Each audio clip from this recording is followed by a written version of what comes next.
Bonjour et bienvenue sur Bourse News. Le marathon du budget 2022 vient de démarrer. En effet, vous l'avez sans doute remarqué, le projet de loi de finances pour l'année prochaine vient de rentrer au Parlement. Les discussions vont donc démarrer entre l'exécutif et les deux chambres du Parlement en commission puis en plénière pour pouvoir voter ce budget durant les dernières semaines de l'année. Et en attendant tout cela et en attendant de voir quels seront les amendements qui seront apportés à ce PLF, si amendement il y a, eh bien, on vous propose aujourd'hui de passer en revue les mesures phares proposées dans ce budget. Et pour en parler, mon invité du jour est Mouna Kamali, expert comptable inscrite à l'Ordre des experts comptables et commissaire aux comptes, managing partner du cabinet M Consulting. Mouna Kamali, bonjour. Bonjour Adil. Merci d'avoir accepté notre invitation. Merci à vous. Alors, Mouna Kamali, première question, dans quel cadre est arrivé ce PLF? Ce projet de loi de finances 2022 intervient dans un contexte national marqué par trois principaux événements. Le premier, comme vous le savez, il y a eu la publication du rapport sur le nouveau modèle de développement en juillet dernier, suite aux hautes orientations de Sa Majesté le Roi. C'est un nouveau modèle de développement qui a pour vocation la relance de l'économie, sa diversification, tout en garantissant la cohésion sociale et l'inclusion de tous les contribuables, tous les Marocains dans ce développement économique, Inch'Allah, que connaîtra notre pays. Ça d'un côté. D'un autre côté, du côté de l'impôt, comme vous savez, l'impôt, il représente le principal moyen de financement de l'économie et de l'État. Donc, c'est la principale recette fiscale de l'État. Mais également, c'est le principal moyen de redistribution des richesses et des bénéfices entre les contribuables. Dans ce cadre, il y a eu l'entrée en vigueur de la loi 69-19 relative à la réforme fiscale en août dernier. Cette loi, elle a pour objectif d'accompagner la mise en œuvre du nouveau modèle de développement, mais également et surtout instaurer une équité fiscale entre les contribuables et qui visera à alléger la pression fiscale sur les contribuables à fur et à mesure qu'on va élargir l'assiette. Et enfin, en matière de contexte de ce projet de loi de finances 2022, j'aimerais signaler que ce PLF intervient dans une année de transition législative où le nouveau gouvernement a eu quelques jours après sa nomination pour soumettre et adopter ce PLF, même si le terrain a été balisé par le gouvernement sortant à travers la note de cadrage avec laquelle ce PLF il est en parfaite adéquation. Alors, corrigez-moi si je me trompe, mais on a l'impression que le nombre de mesures dans ce PLF est moins important que d'habitude, n'est-ce pas?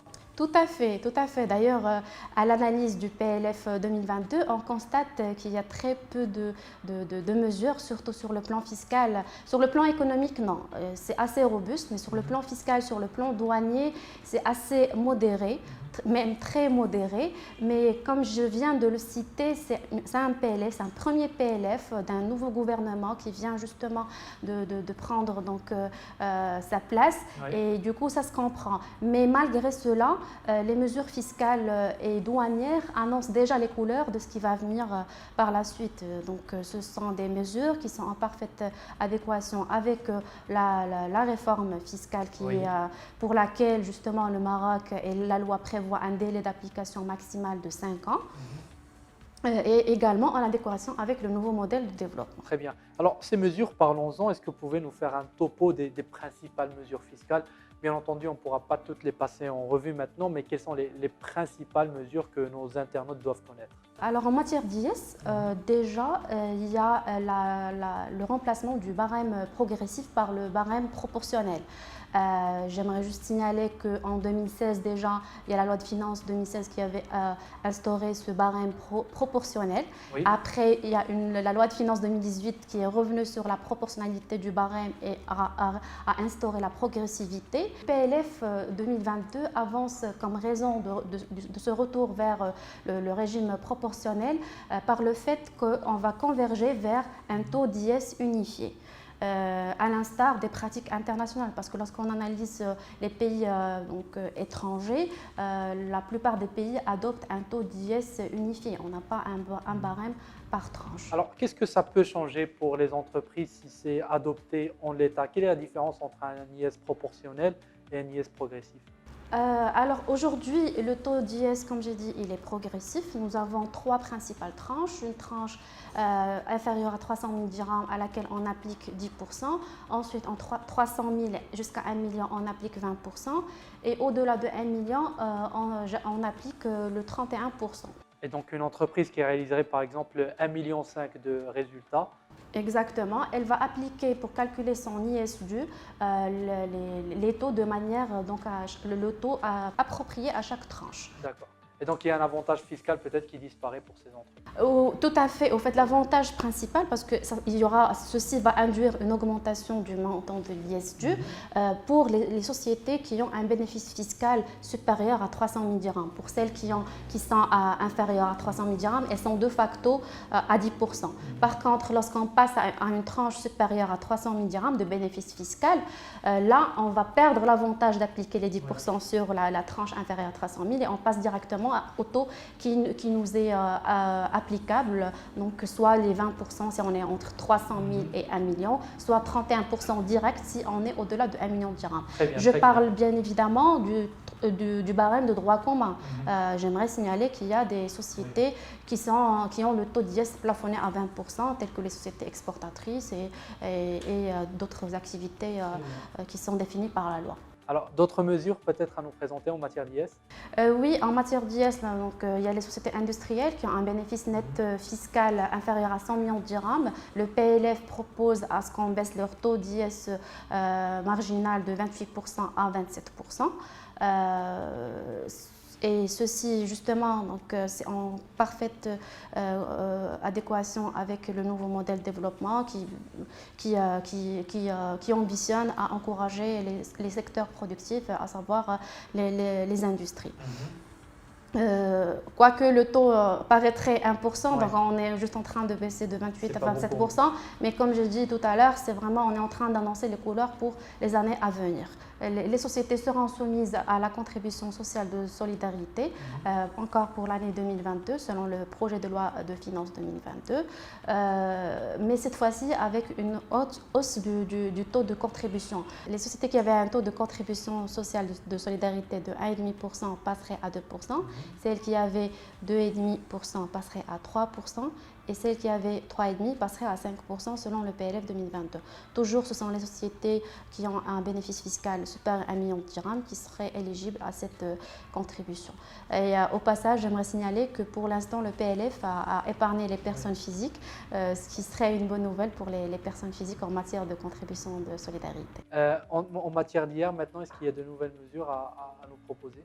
En matière d'IR, il n'y a pas eu beaucoup de mesures présentées par le PLF 2022. Principalement, la principale mesure concerne le réaménagement de la contribution professionnelle unique en matière de taux applicables, parce que l'année dernière, il y a eu certaines complications sur le plan pratique. Et du coup, le PLF 2022 intervient juste pour aménager les activités, les regrouper sous une même catégorie, donc les activités de même nature, pour leur appliquer le même taux de CPE. C'est un régime, donc juste à titre de rappel, qui a été instauré par la loi de finances de l'année dernière, 2021, pour remplacer le bénéfice forfaitaire. Toujours en matière d'IR, il y a une mesure qui concerne à la fois les personnes physiques et les sociétés, à savoir la cotisation minimale que le PLF propose de faire baisser son taux de 0,5% à 0,45%. J'aimerais rappeler à ce titre qu'il s'agit d'une mise en œuvre de la réforme fiscale qui plaide pour la baisse progressive de la cotisation minimale à fur et à mesure qu'on va élargir l'assiette fiscale.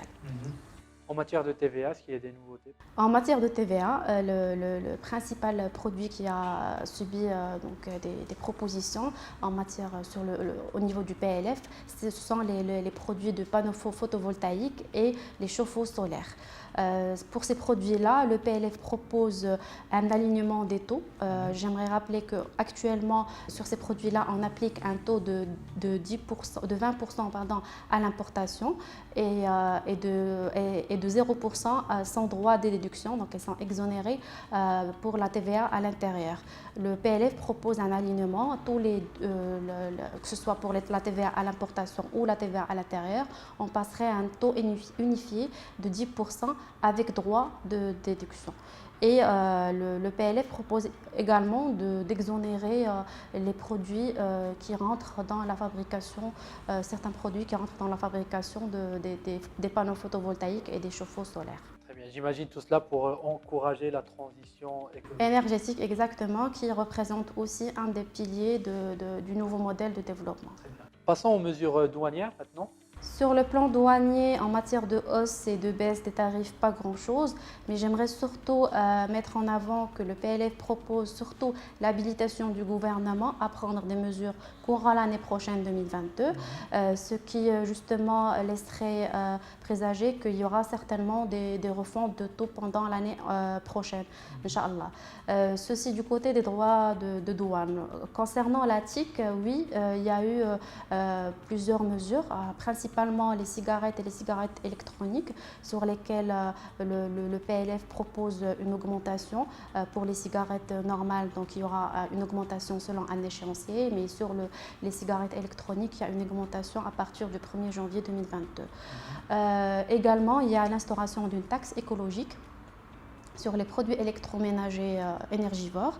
Le PLF propose l'instauration selon la classe justement énergétique sur certains produits tels que les machines à laver, les lave-linges, les sèche-linges à partir du 1er janvier 2022 et justifie justement cette proposition par la volonté de protection de l'environnement. Et une deuxième taxe écologique est proposée également sur les produits qui nécessitent un effort de recyclage vers la fin de leur cycle de vie, tels que les téléphones, les ordinateurs portables, les tablettes. Ces produits-là aussi, le PLF propose une TIC à instaurer, Inch'Allah, à partir du 1er janvier 2022, si c'est adopté. Mouna Kamali, merci. On ne manquera pas de vous solliciter encore avec les amendements, ces amendements il y a sur ce PLF 2022. Merci d'avoir bien voulu répondre à nos questions. Je rappelle que vous êtes managing partner du cabinet M Consulting. Merci à vous, Adil.